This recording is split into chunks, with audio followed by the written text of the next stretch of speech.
नमस्कार दोस्तों, स्वागत है आपका हमारे YouTube चैनल एडुमेनिया पर।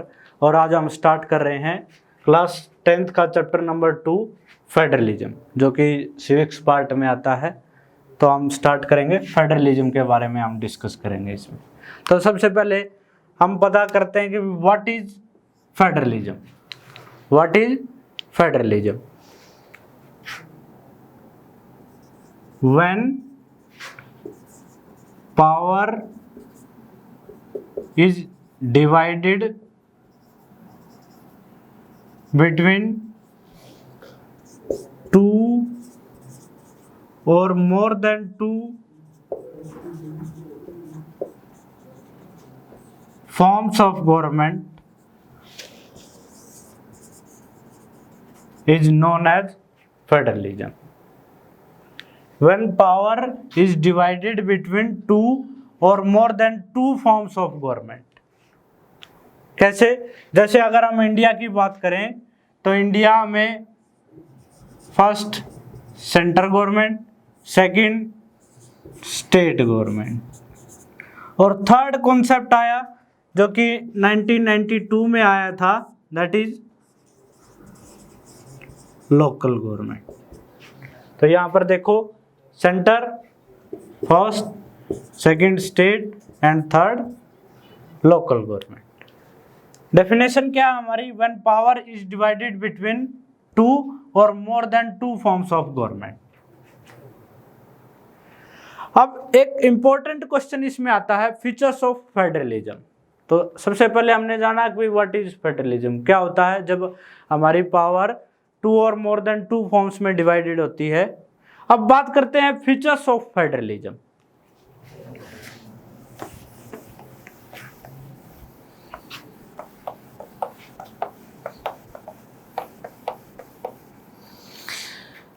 अच्छा, एक चीज बताइए, क्या इंडिया एक फेडरल कंट्री है?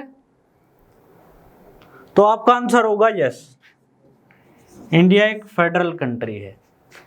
फेडरल क्यों है? क्योंकि हमारे इधर भी सेंट्रल गवर्नमेंट भी आप देखते हो, स्टेट गवर्नमेंट भी आप देखते हो और लोकल गवर्नमेंट भी आप देखते हो। हमारा जब कॉन्स्टिट्यूशन बना 26 नवंबर 1949 को हमारा कॉन्स्टिट्यूशन बन के तैयार हो गया था। 26 जनवरी 1950 को हमारे कॉन्स्टिट्यूशन को लागू कर दिया गया। उसी टाइम से हमारे इधर सेंटर और स्टेट गवर्नमेंट को रिकमेंड किया गया, सेंट्रल गवर्नमेंट और स्टेट गवर्नमेंट। अब स्टेट गवर्नमेंट क्यों रिकमेंड किया गया? क्योंकि India is a land of diversity. हमारे इधर बहुत सारी विभिन्नताएं हैं, लैंग्वेज के बेस पे, कल्चर के बेस पे, रिलीजन के बेस पे। तो इस डाइवर्सिटी को खत्म करने के लिए हमने एक प्रोविजन हम लेके आए स्टेट गवर्नमेंट का, स्टेट गवर्नमेंट का। अब देखो, साउथ इंडियन स्टेट हैं,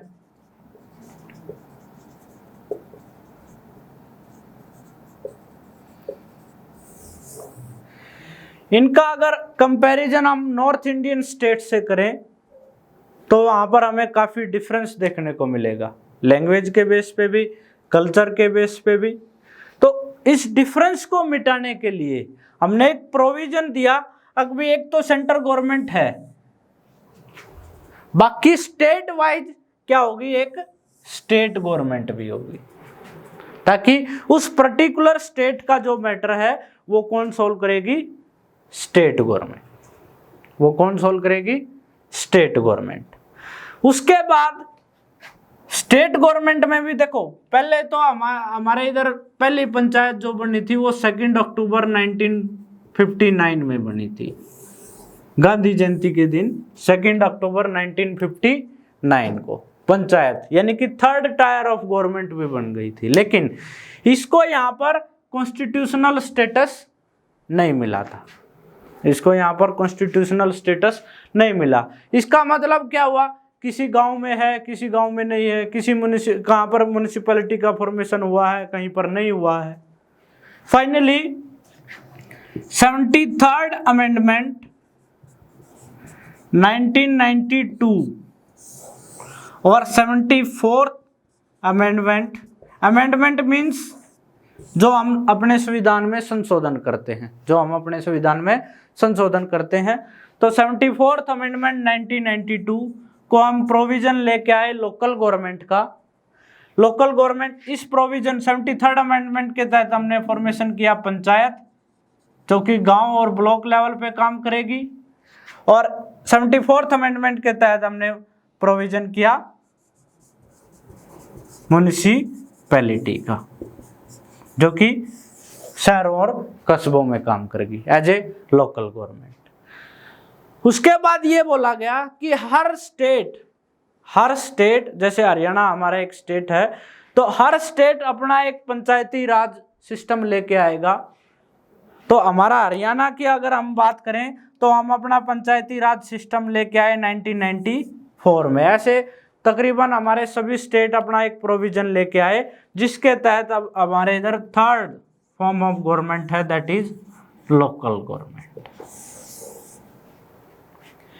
इनके पास सर्टेन पावर भी है, सेंट्रल गवर्नमेंट के भी पास पावर है, स्टेट गवर्नमेंट के पास भी पावर है, और एक पर्टिकुलर गांव में और म्युनिसिपल एरिया में लोकल गवर्नमेंट के पास भी पावर है।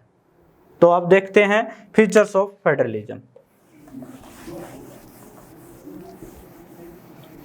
ये क्वेश्चन सीबीएसई और एचबीएसई में बहुत बार पूछा गया है 5 मार्क्स में।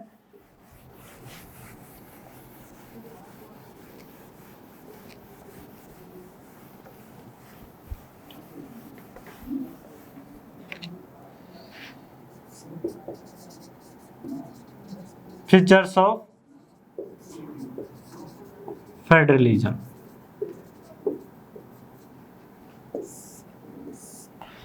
तो पहला फीचर आपने देख लिया, 2 और मोर देन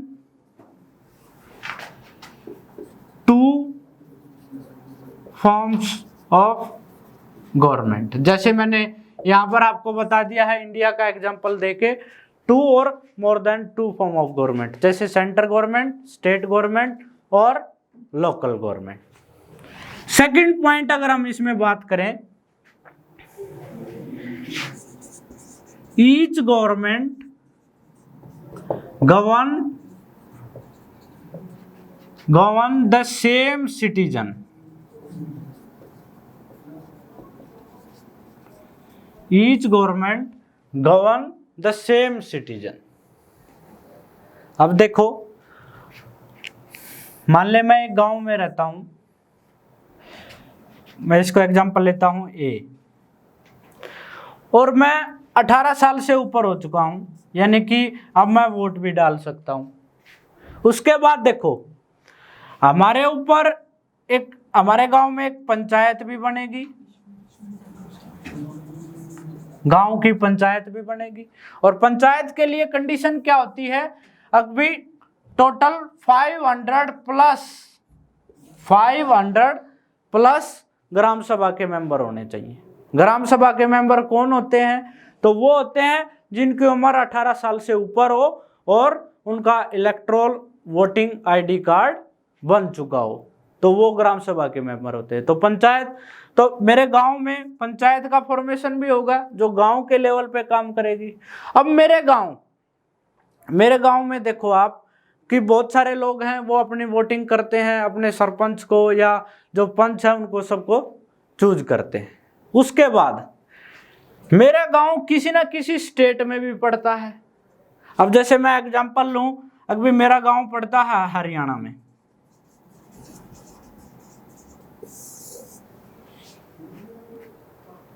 तो किसी ना किसी स्टेट गवर्नमेंट में पड़ता है, तो यहां पर स्टेट गवर्नमेंट भी काम करेगी। यहां पर आपने देख लिया लोकल गवर्नमेंट भी काम करेगी। उसके बाद ये मेरा गांव और मेरा स्टेट ये किसी ना किसी देश में भी पड़ता है, जैसे हमारी कंट्री क्या है, इंडिया। तो जो सेंट्रल गवर्नमेंट है वो भी काम करेगी। सेंट्रल गवर्नमेंट है वो भी काम करेगी। अब एक चीज आप देख लो, अब भाई centre, local government, state government, तीनों काम कर रही है। लेकिन इस गांव में लोग हैं, मान ले टोटल पॉपुलेशन है 600, ऐसा तो नहीं है। अभी 100 लोगों पे काम करेगी लोकल गवर्नमेंट, 200 लोगों पर काम करेगी स्टेट गवर्नमेंट और 300 लोगों पर काम करेगी सेंट्रल गवर्नमेंट, ऐसा तो नहीं है। तो पॉपुलेशन कितना 600, और यहां पर आप देख लो तीनों जो ईच टायर है, तीनों जो गवर्नमेंट है हमारे इधर रूल करती है। तो यहां पर स्टेटमेंट आया each government govern the same citizen. Clear है?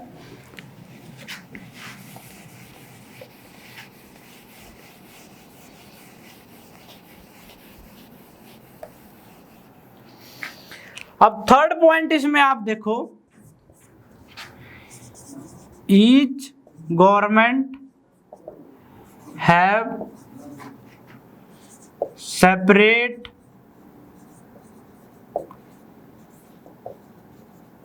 jurisdiction. Each government have separate jurisdiction. अब इसका क्या मीनिंग हुआ? जो तीनों गवर्नमेंट आपने पढ़ी, सेंटर, स्टेट और लोकल, इन सबका एक एरिया डिफाइन है, सबका एरिया डिफाइंड है। यानी कि सेंट्रल गवर्नमेंट है वो एक पर्टिकुलर एरिया तक काम कर सकती है, जो स्टेट गवर्नमेंट है उसका एक अपना पर्टिकुलर एरिया है, और जो लोकल गवर्नमेंट है उसका एक अपना पर्टिकुलर एरिया है। तो यहां पर देखो ईच गवर्नमेंट है सेपरेट ज्यूरिडिक्शन। अब देखो इसका एक एग्जांपल हम बताएं। अभी जैसे मान लो मेरा गांव है और एक मैटर हुआ, पब्लिक इंटरेस्ट का कोई मैटर है, वो मेरे गांव से 30 किलोमीटर अगर डिस्टेंस की अगर हम बात करें तो 30 किलोमीटर पे है। क्या उस मैटर पर हमारे ग्राम पंचायत का कोई रूल रेगुलेशन चलेगा? नहीं चलेगा। तो सबका अपना एक पर्टिकुलर एरिया है, उस एरिया के तहत ये काम करेंगे। ईच गवर्नमेंट है सेपरेट ज्यूरिडिक्शन। क्लियर है? Next,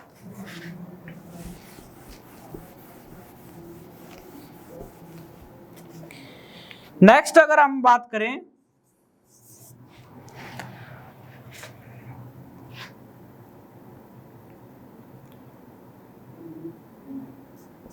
there is a provision of union list,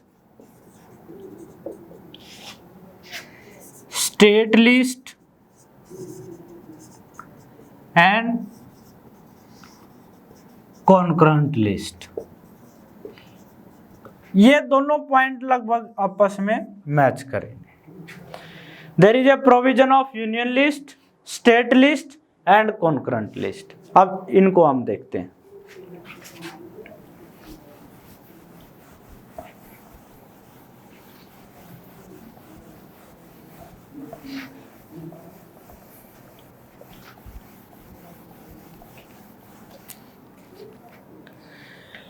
तो सबसे पहले हम बात करेंगे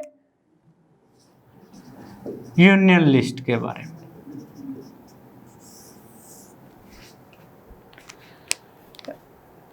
अब एक स्टेटमेंट आपने सुना होगा, India is A union of 28 states and 9 union territory. India is A union of 28 states and 9 union territory. पहले जम्मू कश्मीर एक कंप्लीट स्टेट था, अब वो 2 यूनियन टेरिटरी में डिवाइड हो गया, तो हमारे स्टेट हो गए 28 और यूनियन टेरिटरी 9। तो यूनियन, अब हम एक सेंट्रल गवर्नमेंट बोलते हैं जो केंद्र सरकार, उसको हम यूनियन गवर्नमेंट भी बोलते हैं, उसको हम यूनियन गवर्नमेंट भी बोलते हैं। यूनियन लिस्ट में वो मैटर हैं जो किसके ज्यूरिडिक्शन, किसके एरिया में आएंगी? सेंट्रल गवर्नमेंट के एरिया में आएंगी। अब उसके अगर एग्जाम्पल की बात करें हम, तो वो एग्जाम्पल है डिफेंस।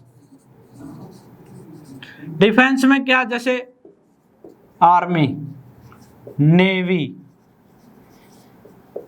एयरफोर्स,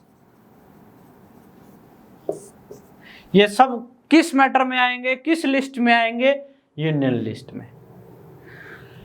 सबके आगे क्या आता है, Indian army, Indian navy, Indian air force. कभी Haryana army, Haryana navy, Haryana air force सुना है? नहीं। क्यों? क्योंकि it is a matter of union list. उसके बाद रेलवे, ये भी किस मैटर में आएगा, यूनियन लिस्ट। ऐसे तकरीबन टोटल यूनियन लिस्ट में 100 मैटर हैं भाई। टोटल यूनियन लिस्ट में 100 मैटर है, जिसका जो किसके जुरिडिक्शन में आएंगे, यूनियन गवर्नमेंट के, सेंट्रल गवर्नमेंट के जुरिडिक्शन में आएंगे। अब tax, income tax. Income tax कौन कैलकुलेट करता है और कौन कलेक्ट करता है, सेंट्रल गवर्नमेंट करती है। तो ऐसे बहुत सारे मैटर हैं जो यूनियन लिस्ट में आते हैं, टोटल 100। नेक्स्ट है स्टेट लिस्ट।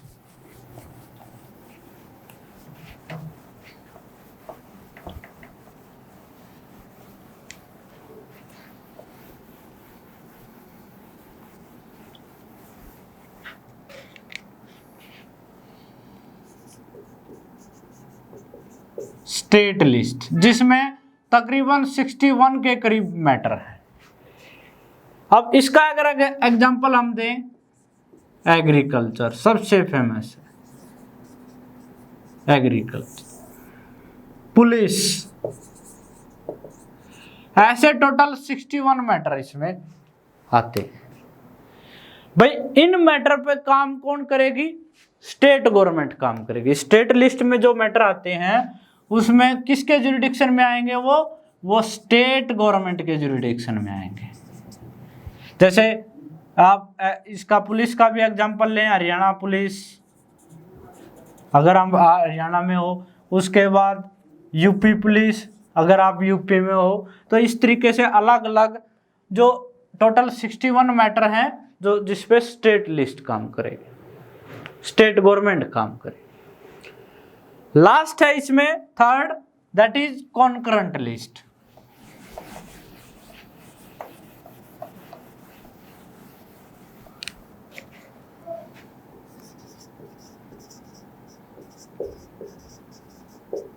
कॉन्करेंट लिस्ट, इसमें तकरीबन 52 मैटर हैं भाई, 52 मैटर इसमें आते हैं। अब कॉन्करेंट लिस्ट ऐसी लिस्ट है जिसमें सेंटर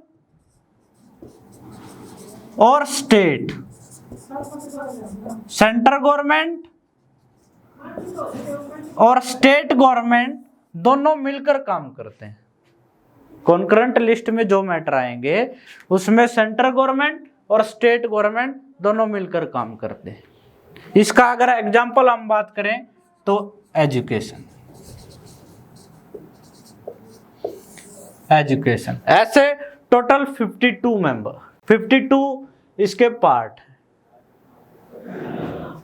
एजुकेशन में आप देखो जो 70% कॉस्ट है, 70% कॉस्ट सेंट्रल गवर्नमेंट और 30% कॉस्ट स्टेट गवर्नमेंट का होता है। तो ये मैटर जिसमें सेंट्रल और स्टेट गवर्नमेंट दोनों मिलकर काम करते।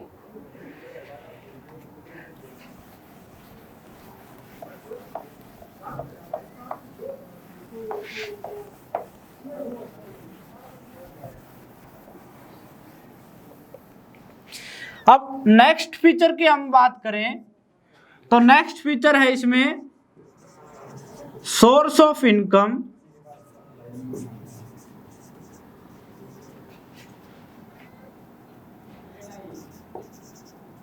Clearly defined.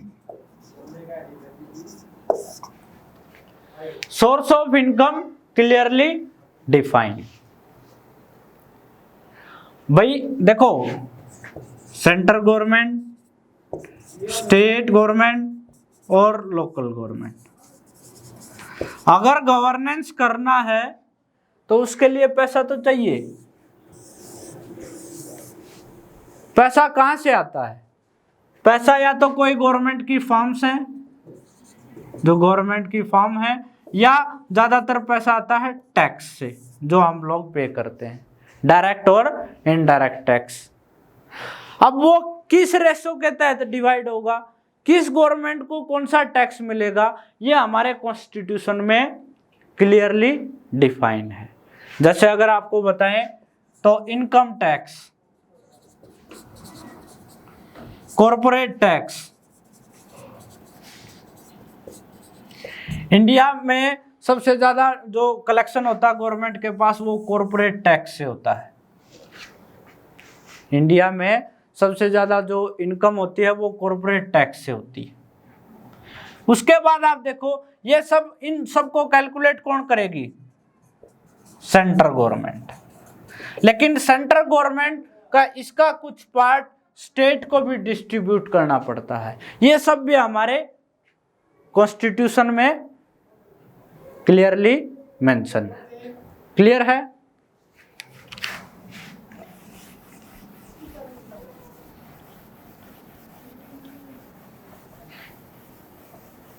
नेक्स्ट पॉइंट अगर हम बात करें,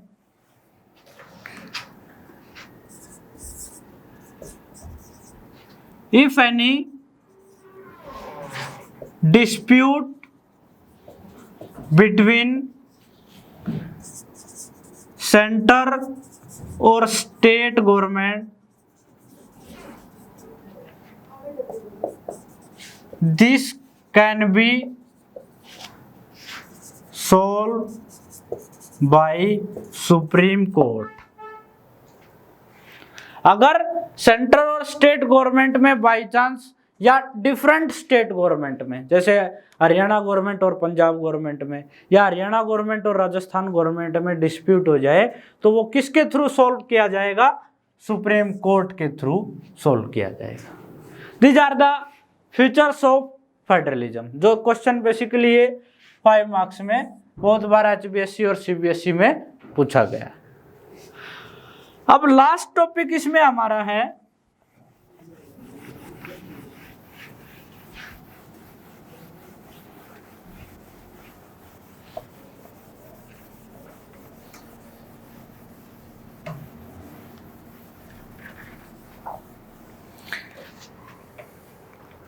लास्ट टॉपिक में अगर हम डिस्कस करें फॉर्म्स ऑफ फेडरलिज्म, तो क्या होता है? कमिंग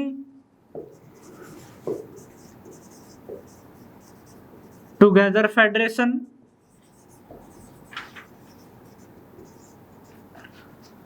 और सेकंड वन है होल्डिंग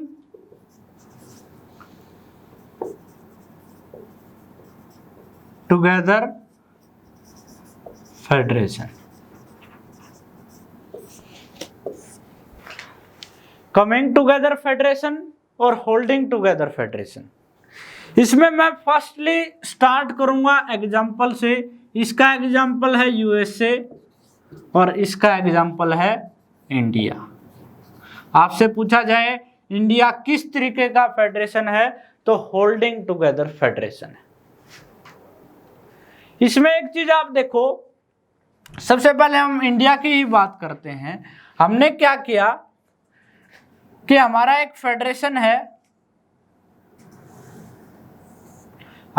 फेडरेशन है, जिसमें टोटल 28 स्टेट्स हैं और 9 यूनियन टेरिटरी आते हैं। टोटल 28 स्टेट्स और 9 यूनियन टेरिटरी इसमें शामिल है। तो एक देखो, एक कॉन्सेप्ट आता है unitary government,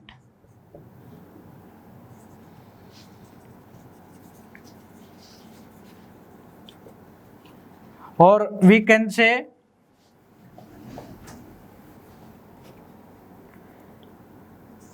union government only. जब पूरे देश में रूल कौन करे? Only union government. India is a land of diversity. क्या हमारे इधर ये पॉसिबल हो पाता कि ओनली यूनियन गवर्नमेंट पूरे देश को गवर्न करे, बाकी forms of government, state government और लोकल गवर्नमेंट ना हो, ओनली यूनियन गवर्नमेंट ऑपरेट करे? नहीं। बहुत सारे डिस्प्यूट होते, कॉन्फ्लिक्ट होते, शायद इंडिया में से भी बहुत सारे अदर, जैसे इंडिया से पाकिस्तान जो पार्टीशन से पहले फॉर्म्ड हो गया, तो ऐसा बाद में भी हो सकता था। तो हमने क्या किया? हमने अपनी पावर को डिवाइड किया, हमने अपने पावर को डिवाइड किया, और जो हमारा ये ज्योग्राफिकल एरिया था इसको डिफरेंट डिफरेंट पार्ट में डिवाइड कर दिया,